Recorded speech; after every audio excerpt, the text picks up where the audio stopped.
சேலத்தில் மதுபோதையில் இருவேறு தரப்பினர் இடையே ஏற்பட்ட மோதலில் பட்டியல் சமூகத்தைச் சேர்ந்த ஒருவரின் வீடு அடித்து நொறுக்கப்பட்ட சம்பவத்தால் பதற்றமான சூழல் நிலவியது. தீபாவளி கொண்டாட்டம் திண்டாட்டத்தில் முடிந்ததன் பின்னணி என்ன?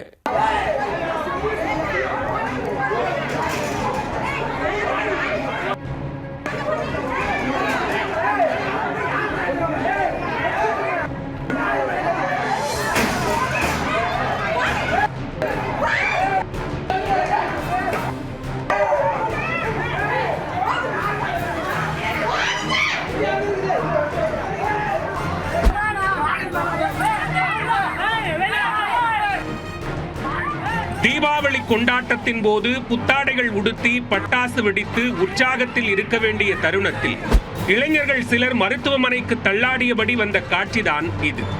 மதுபோதை தலைக்கேறிய நிலையில் வீண் வம்பிழுத்து வீட்டை அடித்து நொறுக்கியதுடன் மண்டையையும் உடைத்துக் கொண்டுள்ளனர்.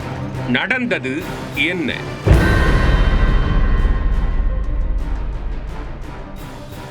சேலம் மாவட்டம் சித்தர்கோயில் அருகே செம்மன்திட்டு கிராமம் அமைந்துள்ளது. அப்பகுதியைச் சேர்ந்த இளைஞர்கள் தீபாவளி கொண்டாட்டத்தில் திளைத்துள்ளனர். இதன் ஒரு பகுதியாக சில இளைஞர்கள் மது போதையில் மிதந்துள்ளனர். அப்போது வழியாக கொத்தனூர் கிராமத்தைச் சேர்ந்த இளைஞர்கள் சிலரும் மது போதையில் நடந்து சென்றுள்ளனர்.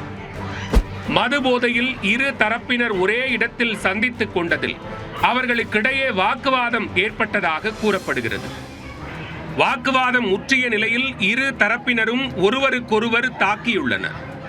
இதனையடுத்து கொத்தனூர் பகுதியைச் சேர்ந்த இளைஞர்கள் தங்களது நண்பர்களை அழைத்துக் கொண்டு செம்மன்திட்டு பகுதிக்கு வந்துள்ளனர். அவர்கள் கட்டை உள்ளிட்டவற்றால் தாக்கியதில் செம்மன்திட்டு கிராமத்தைச் சேர்ந்த 10க்கும் மேற்பட்ட இளைஞர்களுக்கு காயம் ஏற்பட்டது. அத்துடன் பூசநாயக்கனூரில் உள்ள பட்டியல் சமூகத்தைச் சேர்ந்த சதீஷ்குமார் என்பவரின் வீட்டு கதவை மாற்று சமூகத்தைச் சேர்ந்த அந்த கும்பல் உடைத்துள்ளது.